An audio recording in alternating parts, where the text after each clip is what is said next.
What's up guys? This is my 2003 AP1 Honda S2000.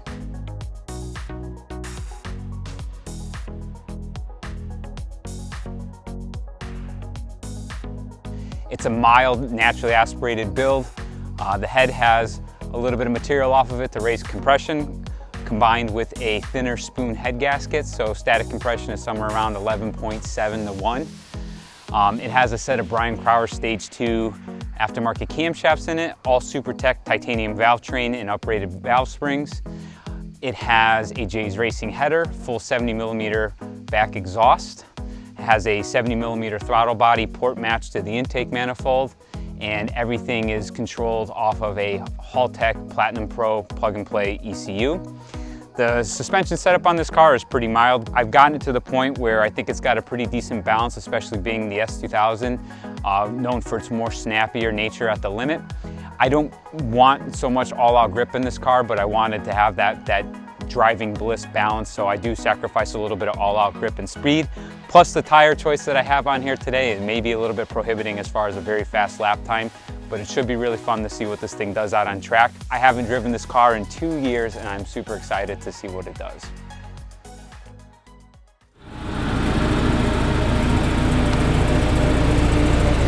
It's showtime. Oh, look at that fancy little filter you got there.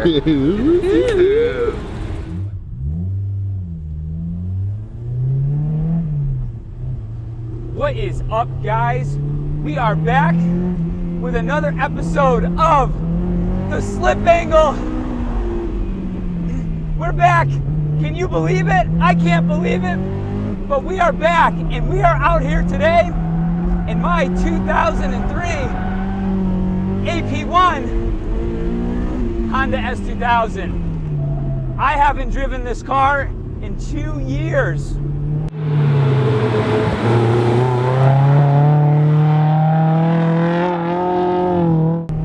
And I'm not even joking about that. I literally put it back on the road this week. Drove it for about 15 minutes on the street one night that was late during a work night. And then drove it straight up here to Lime Rock Park to film an episode. Woo-hoo-hoo! So we're just getting a little bit of temperature in our tires here. For those of you who have not followed this car, it is a mild NA build AP1 Honda S2000. It made 230 horsepower at the rear wheels. 232, excuse me. It's got a little suspension modifications to it, a couple aesthetic bits. And that's just about it. And a pretty pair of Recaro speed seats with my personal steering wheel.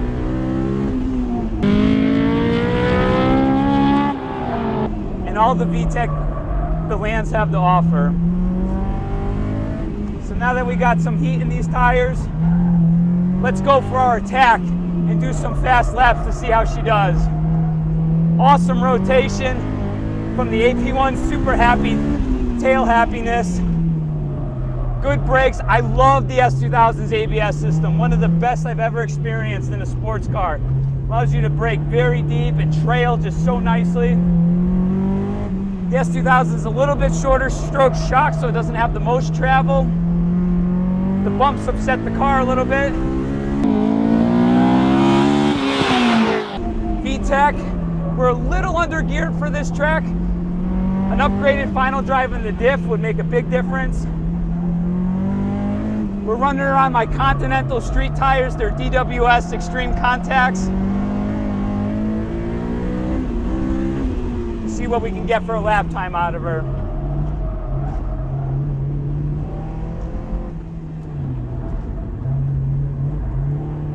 Going up the hill. Trailing deep. Love that ABS system in this. Oversteer on the way out.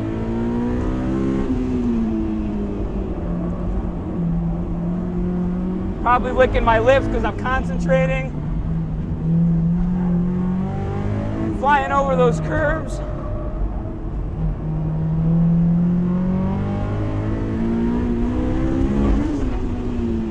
hitting the bumps there.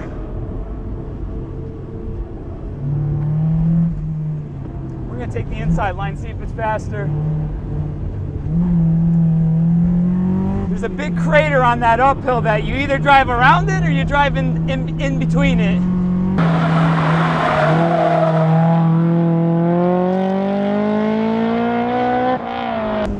And really the fastest way is through it, but it beats the crap out of your suspension. Love the rotation on brakes in this thing. I think I've already said that, but it's that good.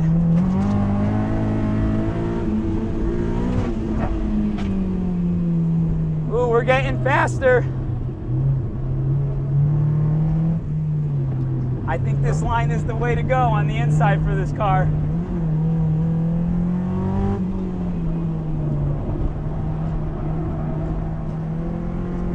Power early. VTEC.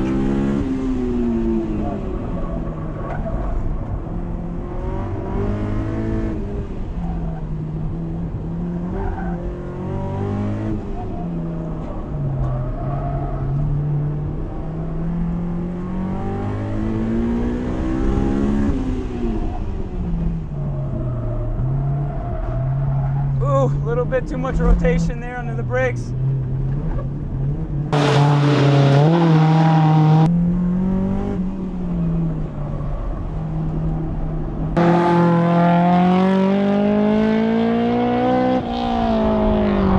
I will say this car has had a little bit of a handicap with this tire compound. Most of the cars that we've tested for this series were on 200 tread wear. These are 360, but they're definitely not nearly as grippy.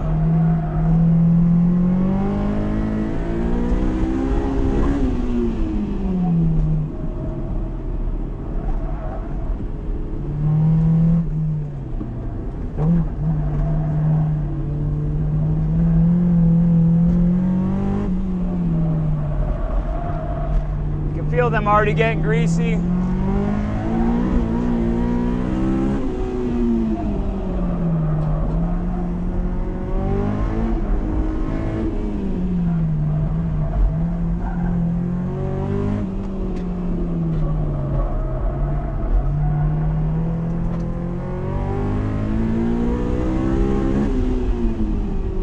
This will be our last lap. We'll see what we can do, but I think we got our time. Tires are going away already. I'm just getting slower.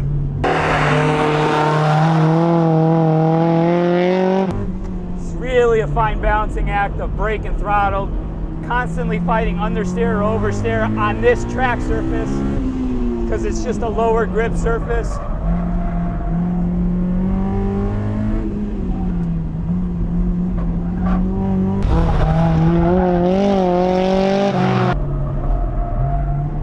See what I mean?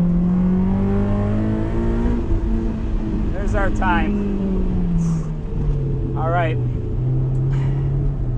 Let's see how she balances out, shall we?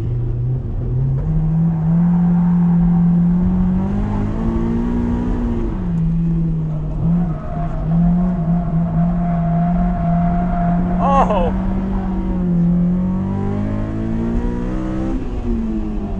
The AP1 is one of those cars that's a little bit more difficult to get into those oversteers, but when you do,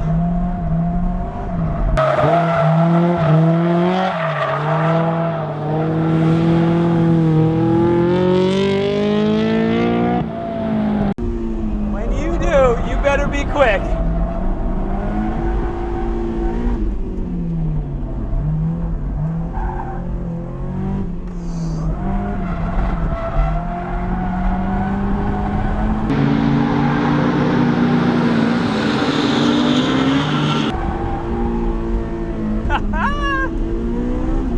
Yeah!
I'm gonna give her a little break because I gotta get home on these tires. But I will say this, what a very, very, very delightful car to drive. Again, I know I'm sacrificing a little all-out speed and mechanical grip for the hoonability of this car, but that was one of the things that I really wanted to focus on because I primarily drive this car on the streets. And it's just like how I set up all my cars. I want to have that balance of grip if I need to drive fast, and I want to be able to asshole the car around, as I like to say, when the mood strikes. So this car, I'm like so surprised actually how well it's behaving on track. This is a lot of fun. I'm like stoked to like be driving this car again. It's been way too long, and I love my S2000. I need to have one at all times in my garage.